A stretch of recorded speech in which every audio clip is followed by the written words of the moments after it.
Que le nom de l'Éternel soit loué en tout temps. C'est par ce signe que j'invoque le Seigneur à vous pardonner, à vous bénir, à vous guérir et à vous consoler. Car sa miséricorde dure à jamais et son amour n'a pas de fin. Je vous invite à pratiquer sa justice partout où vous êtes sur les planètes. Que son esprit soit sur vous.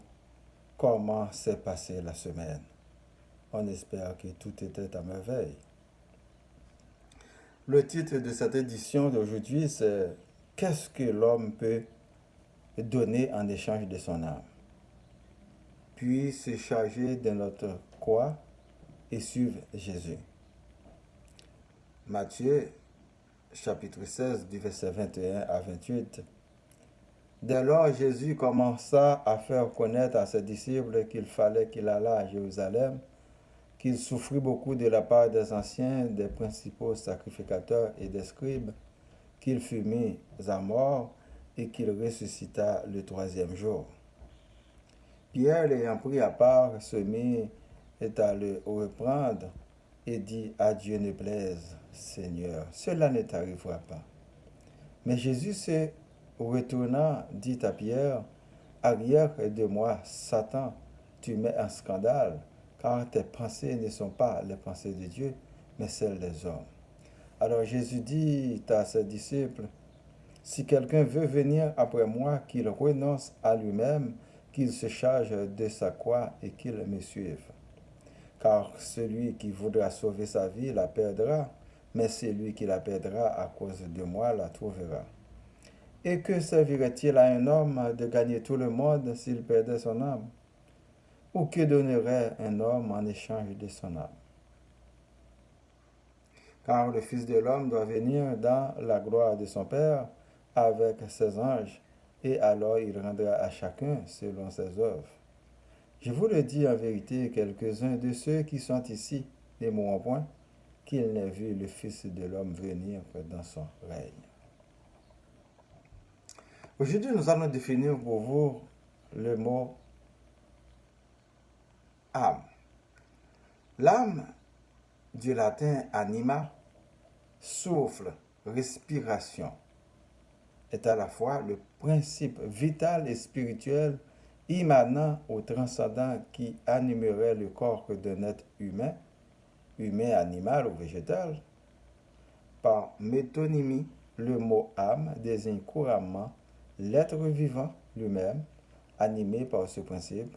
On retrouve un emploi similaire avec le mot vie, la vie, principe vital, et une vie, être vivant. Les représentations symboliques de l'âme sont nombreuses ainsi que les croyances à son sujet. On en trouve dans la plupart des civilisations à travers des conceptions religieuses, philosophiques, psychologiques ou populaires. Le terme âme est souvent employé comme synonyme d'esprit. Et il y a encore le mot charge, non féminin. Première définition, ce qui pèse sur, ce que porte ou peut porter une personne, un animal, un véhicule, un bâtiment. Charge utile. Similaire, fardeau, poids. Deuxième définition technique, pousser. Pilier supportant une charge. Mais bien aimés dans le Seigneur, faisons les choses autrement. Cherchons d'abord la nourriture spirituelle, puis pour le corps physique, afin que l'Esprit de Dieu soit sur nous.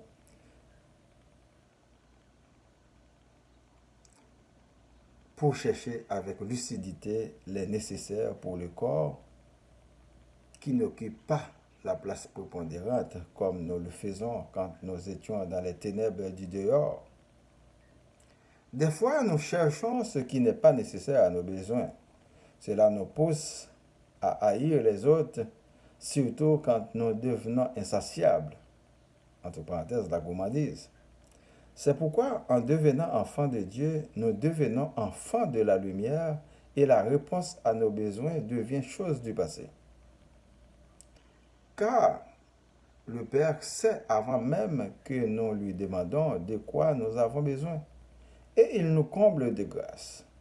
C'est le véritable secret quand on est né de nouveau. Jésus nous a appelés à la division dans les familles pour le bien, au lieu de la paix dans les familles pour le mal, afin de vivre de façon spéciale pour lui et de se charger de notre croix et de le suivre. Qu'arrivera-t-il si le mari ou la femme ou l'enfant refuse de marcher avec Jésus?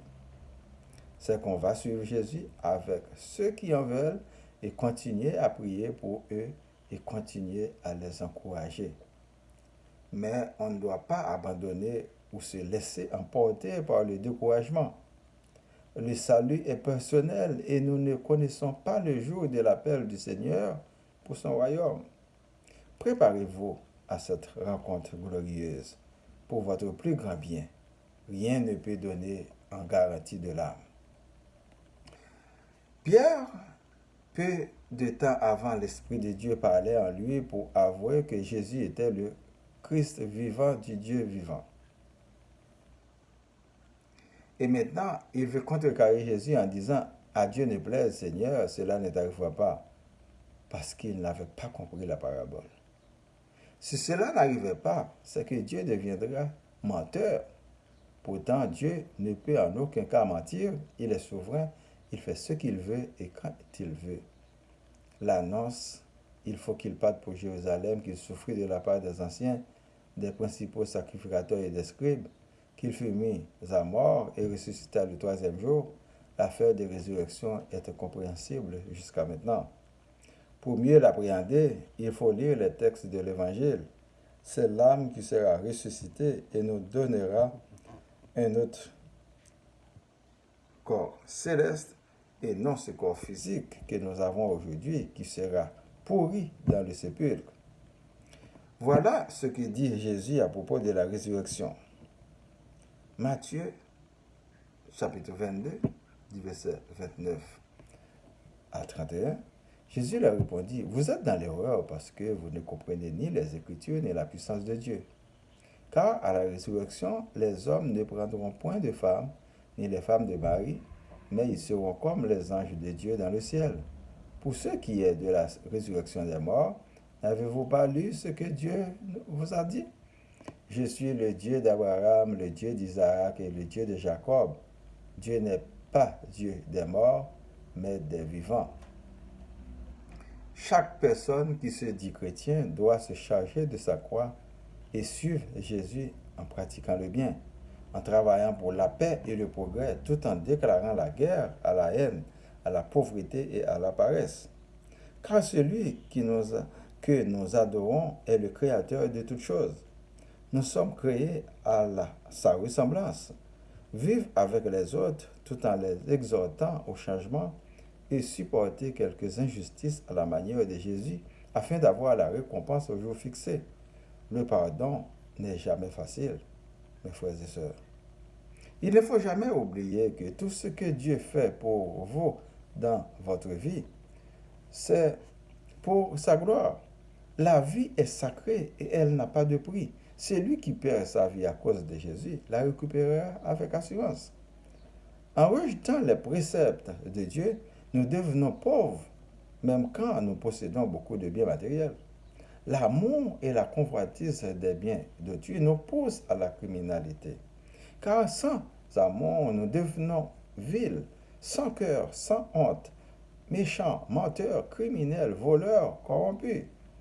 Nous devons nous mettre avec nos prochains pour résoudre certains problèmes, au lieu que l'un prend l'autre en chasse.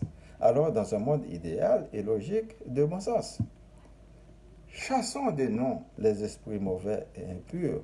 Nettoyons nos cœurs endurcis pour que le règne de Dieu s'établisse sur la terre comme au ciel. Je vous jure que la guerre civile et la guerre des quartiers ne font qu'appauvrir davantage les citoyens. Il faut pratiquer le bon vivre ensemble pour le progrès de tout un chacun. Nous prions pour les membres du groupe spiritualité, les amis, les gouvernements, les leaders politiques et religieux, les malades, les démunis. Nous demandons à Dieu de nous restaurer afin d'être nés de nouveau pour sauver notre âme de la géhenne. Qu'il nous comble de sa grâce, que le Seigneur Dieu nous délivre. qu'il pardonne nos péchés, que le Seigneur Jésus nous sauve, que l'Esprit Saint nous guide sur le chemin du royaume de Dieu. Nous récitons notre Père qui es aux cieux.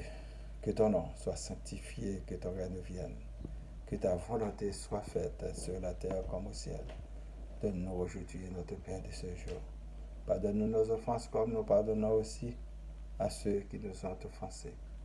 Et ne nous laisse pas entrer en tentation, mais délivre-nous du mal. Car c'est à toi qu'appartiennent le règne, la puissance et la gloire au siècle des siècles. Amen. Je vous souhaite de passer une bonne journée et une bonne semaine. Lisez et méditez sur la parole de Dieu. C'était votre serviteur, Boniface Paradon. Merci et à la prochaine.